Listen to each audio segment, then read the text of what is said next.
ngayong gabi ay magbabasa naman tayo ng English. Kasi marunong ako mag-English. So samahan nyo na ako magbasa dito sa English na bigay ni Ma. Tara na, let's go! The horses went into the barn. The lambs went hindi ko nag-uwitan to. Into the barn.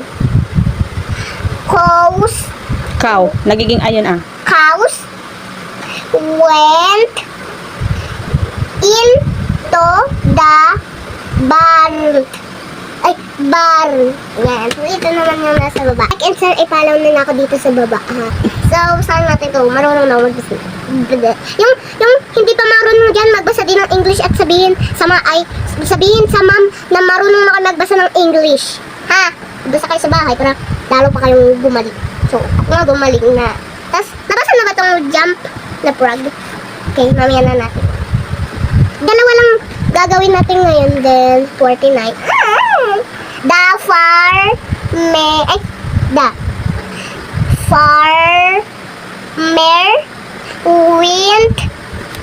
into the House. The cat went Walang S yan. into the house. Bus. Huwag ka nang umimik, Tess. Alam ko na to, Tay. Alam ko na to, Tay. Diba naman nasa na natin? To, guys. Di ba?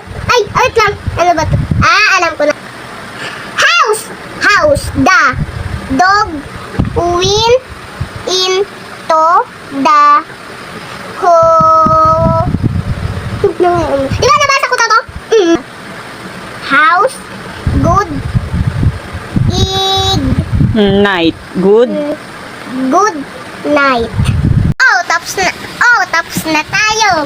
Tuturuan ko palagi kayo magbasa mga bata. Kung sino yung hindi pa marunong at kasali sa aral program, ay tuturuan muna ng teacher nila para makabasa kayo at hindi kayo makasali sa aral program. So, sige na, bye-bye. Wait lang, nakalimutan ko ng mga nanay at pabasahin ng mga English yung mga anak nyo. Bye-bye!